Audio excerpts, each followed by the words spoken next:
SMP Negeri 3 Pacitan. Bismillahirrahmanirrahim. Assalamualaikum warahmatullahi wabarakatuh. Selamat pagi anak-anak. Hari ini kita bersama-sama belajar cara belajar efektif bersama Widorini. Cara belajar efektif adalah proses belajar mengajar yang berhasil guna dan memberikan pemahaman, kecerdasan, ketekunan, kesempatan, dan mutu atau kualitas yang baik. Adapun tips-tips belajar yang baik dan benar adalah belajar kelompok, rajin membuat catatan intisari pelajaran, membuat perencanaan yang baik, disiplin dalam belajar, menjadi aktif bertanya dan ditanya, belajar dengan serius dan tekun, hindari belajar berlebihan, jujur dalam mengerjakan ulangan dan ujian, jadilah seorang pemimpin, latihlah rasa tanggung jawabmu, mendengarkan penjelasan guru dengan baik, jangan malu untuk bertanya, kerjakan PR, dan selalu mengulang pelajaran yang sudah diajarkan. Cukup istirahat, makan dan bermain, banyak berlatih, pelajaran yang kurang disukai, ikutilah kegiatan ekstrakurikuler yang kamu senangi, cari seorang pembimbing yang baik, jangan suka mencontek teman, niat dengan sungguh-sungguh. Berikutnya, lokasi dan situasi yang kondusif, hindari sikap tidak jujur, dan metode imitasi. Ada lagi trial and error, conditioning, metode berpikir. Mulailah dari yang kecil, sering-seringlah praktis, fokus, mohon bimbingannya, menggunakan media dan sumber-sumber yang relevan. Untuk kalian, mohon atau tolong dibuat resumenya atau rangkuman dari yang Ibu sampaikan tadi. Terima kasih, tetap semangat, mohon maaf. Wassalamualaikum warahmatullahi wabarakatuh. Anak-anak, sekarang kita mulai pengertian tentang karakter. Karakter adalah cara berpikir dan berperilaku yang menjadi ciri seseorang atau individu untuk hidup atau bekerja baik dalam lingkup keluarga, masyarakat, bangsa maupun negara. Yang kedua adalah ciri yang dimiliki individu atau seseorang untuk melakukan suatu tindakan, bersikap, berucap, dan merespon sesuatu. Kemudian pendidikan karakter. Pendidikan karakter adalah segala usaha yang dapat dilakukan untuk membantu seseorang dalam memahami dan melakukan nilai-nilai etika secara optimal. Pendidikan budi pekerti plus, yaitu melibatkan aspek pengetahuan, perasaan, dan tindakan. Anak-anakku sekalian, karakter sangat penting diberikan kepada siswa untuk mengatasi krisis moral yang sedang melanda negara kita. Antara lain, 1. Meningkatnya pergaulan bebas. Yang kedua, maraknya kekerasan antar remaja. Yang ketiga, kebiasaan menyontek. Yang keempat, pornografi dan penyalahgunaan obat terlarang. Nilai-nilai pendidikan yang ada pada karakter. Yang pertama adalah religius. Religius adalah karakter, sikap, dan perilaku dalam melaksanakan ajaran agama yang dianutnya, cinta Tuhan dan segenap ciptaannya. Yang kedua adalah nasionalis.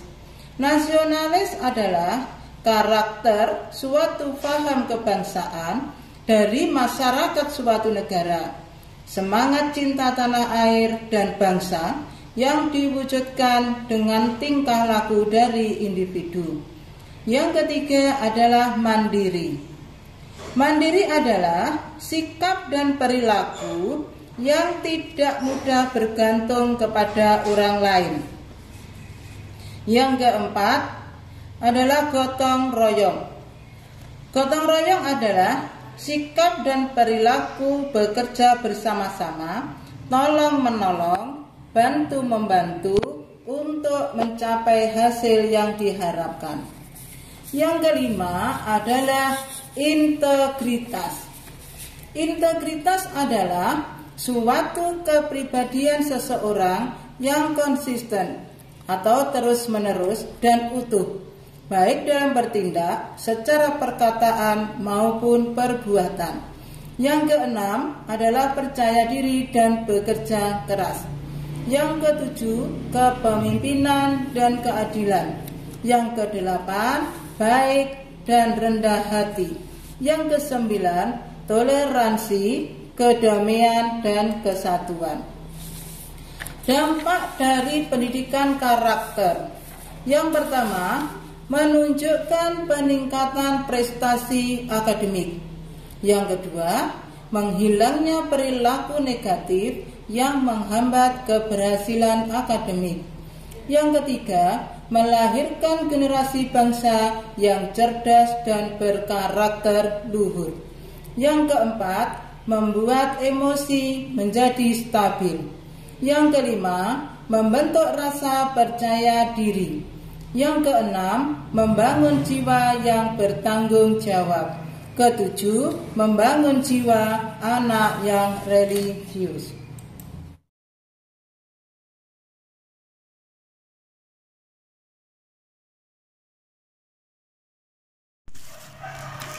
Assalamualaikum warahmatullahi wabarakatuh. Selamat siang anak-anak. Semoga kalian semua dalam keadaan sehat bersama Bapak Ibu orang tua kalian di rumah masing-masing. Baik, pada hari ini kita bertemu kembali dalam materi tata krama. Apakah itu tata krama? Tata itu diambil dari tata itu peraturan, dan krama itu adalah sopan santun. Jadi aturan yang sudah ditentukan atau dilaksanakan yang disepakati bersama dalam kehidupan kita sehari-hari, baik di rumah, di lingkungan sekolah, di lingkungan kita sekitar rumah, kemudian kehidupan kita bersama teman-teman dan lain sebagainya. Tata krama dibagi menjadi beberapa macam. Yang pertama adalah tata krama di rumah. Apa yang harus kita lakukan dengan tata krama di rumah? Yang pertama, kita harus hormat kepada kedua orang tua. Kepada bapak, kepada ibu, kita harus selalu hormat. Yang kedua adalah hormat kepada orang-orang yang lebih tua dari kita. Misalnya di rumah itu ada paman, ada bude, ada pakde, ada bule, ada nenek, ada kakek, dan lain sebagainya. Yang ketiga adalah santun kepada adik-adik kita. Misalnya di rumah kita memiliki adik di usia yang di bawah kita, maka kita harus santun kepada mereka. Jadi kita tidak boleh berlaku kasar kepadanya, karena meskipun dia usianya lebih muda dari kita, mereka akan mencontoh dengan perbuatan kita. Kemudian yang kedua adalah tata krama di sekolah. Di sekolah ini memiliki aturan yang disebut dengan tata tertib sekolah. Jadi kalian harus bisa melaksanakan peraturan di sekolah atau tata tertib ini dengan baik, sehingga kalian ini nanti terhindar dari sanksi-sanksi yang diberikan dari sekolah. Kemudian yang ketiga adalah tata krama di lingkungan. Bagaimana kita melaksanakan tata krama di lingkungan ini? Ada beberapa macam ya, baik lingkungan rumah kita sendiri, keluarga, lingkungan sekolah maupun lingkungan masyarakat.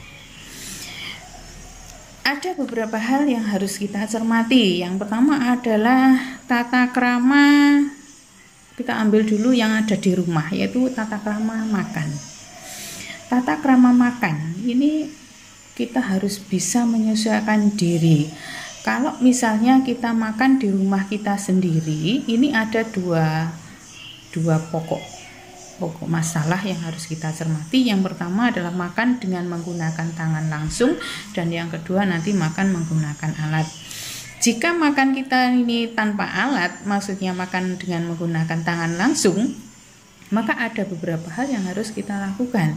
Yang pertama adalah harus mencuci tangan dengan bersih menggunakan sabun. Untuk apa menggunakan sabun? Karena tangan kita ini setelah memegang sesuatu pastilah akan menempel bakteri-bakteri, sehingga nanti akan menjadikan penyakit dalam tubuh kita. Nah, dengan mencuci tangan dengan sabun, maka bakteri dan bibit-bibit penyakit itu semua akan hilang, sehingga kita makan itu makanannya menjadi sehat, tubuh kita juga akan menjadi sehat. Kalau tangan kita kotor langsung kita makan, maka penyakit itu akan ikut masuk ke dalam tubuh kita, sehingga kita akan menjadi sakit, misalnya sakit perut, muntaber, dan lain sebagainya. Kemudian jika makan menggunakan alat ini misalnya ada sendok dan garpu, maka kita harus menggunakannya dengan baik. Sendoknya di tangan kanan, garpunya di tangan kiri. Jadi nanti kita gunakan itu dengan bersama-sama. Ambillah makanan ke sendok itu secukupnya saja, tidak usah sampai sendoknya terlalu penuh.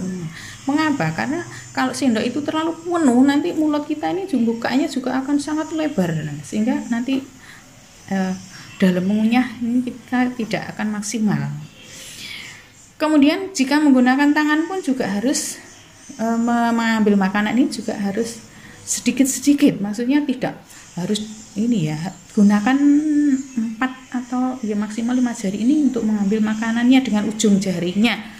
Kalau tidak menggunakan ujung jari, kita mengambil makanan dengan gini ya, diambil gini, nah terus kita makannya, nah ini kan tidak sopan namanya ini. Jadi itu tidak baik, jadi jangan dilakukan. Kita harus menggunakannya dengan jari-jari ini untuk mengambil makanannya.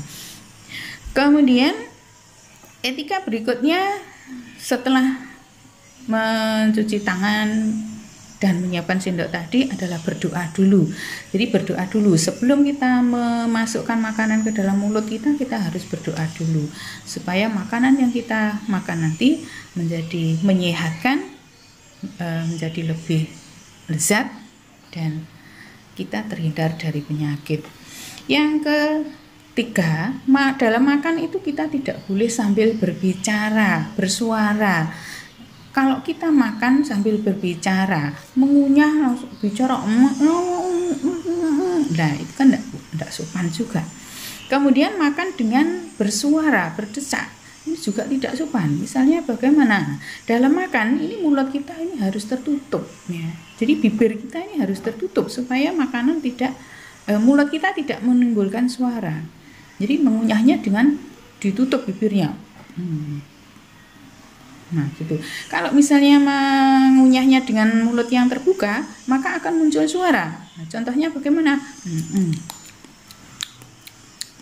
Nah, kan tidak sopan itu. Jadi kita akan merasa risih gitu mendengarnya ya, tidak sopan. Kemudian makanan yang sudah dalam mulut ini harus kita kunyah sampai lembut halus. Nah, supaya apa? Membantu pencernaan. Karena kita dibekali gigi ini oleh Allah untuk melakukan mengunyah makanan ini secara mekanik ya, dengan gerak. Jadi kita harus mengunyah sampai lembut karena di dalam mulut juga ada enzim yang akan membantu proses pencernaan. Kemudian etika berikutnya adalah etika berbicara. Bagaimana kita melakukan etika berbicara di sini? Yang pertama, ketika kita berbicara dengan orang yang lebih tua, misalnya bapak, ibu, nenek, kakek, bule, pakle, bude, pakde, om, tante, dan sebagainya, entah itu bahasanya bagaimana kamu memberikan panggilan pada mereka. Nah, kamu harus selalu sopan dan santun. Jadi tidak boleh kamu membentak kepada orang yang usianya lebih tua dari kita, karena dosanya sangat besar itu. Dan di agama dilarang kita membentak, apalagi terhadap kedua orang tua kita, tidak boleh kita lakukan. Kemudian bagaimana kita berbicara dengan teman sebaya? Nah, ketika kita berbicara dengan teman sebaya, ya kita harus tetap sopan dan santun. Tidak perlu kita misuh, tidak perlu kita ngumpat. Kenapa? Kalau kita misuh dan ngumpat berarti kita menunjukkan jati diri kita, bahwa kita itu bukanlah seorang yang terpelajar. Jadi seolah-olah kamu itu tidak pernah sekolah. Jadi tidak boleh mengumpat dan misuh, itu tidak boleh. Yang sekarang ini masih terbiasa mengumpat atau misuh-misuh, maka saya harapkan bisa dihentikan. Kemudian yang berikutnya adalah etika bertamu. Bagaimanakah etika bertamu? Etika bertamu yang baik yang pertama adalah kita mengadakan janjian dulu dengan orang yang akan kita temui. Jam berapa kita bisa bertemu, di mana kita bertemu, dan seterusnya. Kemudian yang kedua, ketika kita bertamu itu, kita harus ketuk pintu dulu atau pencet bel. Kemudian kita memberikan salam dengan sopan, dengan santun. Jadi tidak boleh kita bertamu dengan keadaan amarah yang memuncak, sehingga kita nanti ketika ketemu dengan orang, kita akan langsung marah-marah, padahal belum tentu orang itu yang harus kita marahi. Jadi kita harus bisa mengendalikan diri. Etika harus tetap kita jaga. Jadi kita harus sopan, harus mendahulukan karakter kita yang baik. Kemudian berikutnya adalah etika berjalan. Bagaimanakah etika berjalan? Etika berjalan ini juga harus kita sesuaikan. Jadi misalnya kita berjalan di tempat yang biasa, misalnya di sekolah, di rumah, atau di pasar, di tempat yang lain. Nah, maka kita ya berjalan saja dengan biasa, tidak usah dengan lenggak-lenggok, dengan megal-megol dan lain sebagainya. Karena apa? Nanti kita akan menjadi pusat perhatian dari orang-orang yang ada di sekitar kita. Nah, kalau kita misalnya waktu mengadakan peragaan busana lah, tentu jalan kita juga harus menyesuaikan. Jadi peragaan busana ya harus dengan lenggak-lenggok yang pas. Jadi tidak bisa kita dengan berlari atau dengan melompat-lompat, tidak boleh. Jadi harus disesuaikan. Kemudian berikutnya adalah etika berpakaian. Bagaimanakah kita dalam berpakaian? Ya, kita harus menyesuaikan juga dengan situasi dan kondisi pada saat itu. Misalnya kita akan sekolah. Nah, kita sekolah misalnya hari Senin, harusnya kita berpakaiannya biru putih. Nah, yang kamu gunakan ini baju tidur. Nah, tentu nanti akan menjadi bahan tertawaan dari teman-teman kita, dari orang-orang di sekitar kita. Kemudian kalau misalnya kita pergi ke pasar, kemudian kita menggunakan baju renang, nah ini juga tentu akan menjadi pusat perhatian dari orang-orang yang ada di sekitar kita. Kemudian kalau misalnya kita pergi ke pesta, kemudian kita menggunakan daster atau baju tidur, nah itu juga akan menjadi perhatian dari orang-orang gitu loh. Jadi orang-orang itu akan menganggap bahwa kita ini tidak punya etika. Jadi kita harus menyesuaikan itu. Bagaimana cara berpakaian yang sopan, cara berjalan yang sopan, dan lain sebagainya. Kemudian yang berikutnya adalah etika ketika kita berkendara. Nah, kita dalam berkendaraan pun juga harus punya etika. Contohnya bagaimana? Etika dalam berkendara ini yang pertama adalah suara dari kendara. Ini yang harus kita perhatikan. Jadi misalnya sepeda motor yang suaranya semula itu halus, kemudian diplong knalpotnya sehingga suaranya menjadi sangat keras. Kemudian kalau berjalan kamu menaikinya terus digeber-geber, nah, maka orang-orang ini juga akan merasakan sakit di telinganya. Nah, nanti ketika orang-orang ini sudah marah, ya, kamu yang akan diberikan sanksi. Coba kalau misalnya telinga kamu ditempelkan di knalpot itu, terus ganti orang-orang yang menyalakan motormu digeber-geber, nah kamu akan merasakan sendiri. Nah, jadi inilah etika ya. Jadi etika yang harus kita lakukan, yang harus kita laksanakan dalam kehidupan sehari-hari, baik di rumah, di sekolah, maupun di lingkungan kita sehari-hari. Kemudian kalau kita misalnya di sekolah, nanti etika kamu akan masuk ke ruangan tertentu, maka etikanya adalah ketuk pintu. Yang pertama. Yang kedua, memberikan salam. Yang ketiga, menyebutkan tujuannya. Misalnya, setelah ketuk pintu, memberikan salam, maaf Bapak Ibu, saya ingin bertemu dengan Bu Widorini misalnya. Nah, jadi nanti Bapak Ibu itu juga akan menunjukkan di manakah beliaunya ini berada. Jadi tidak boleh kalian langsung masuk nyelonong tanpa memberikan salam, tanpa bertanya, tanpa minta izin dulu. Jadi harus dilaksanakan supaya kalian menjadi anak-anak yang berkarakter baik. Demikian anak-anak yang saya sampaikan untuk hari ini. Jika ada yang kurang jelas nanti bisa ditanyakan di lain waktu. Sekian, Assalamualaikum warahmatullahi wabarakatuh.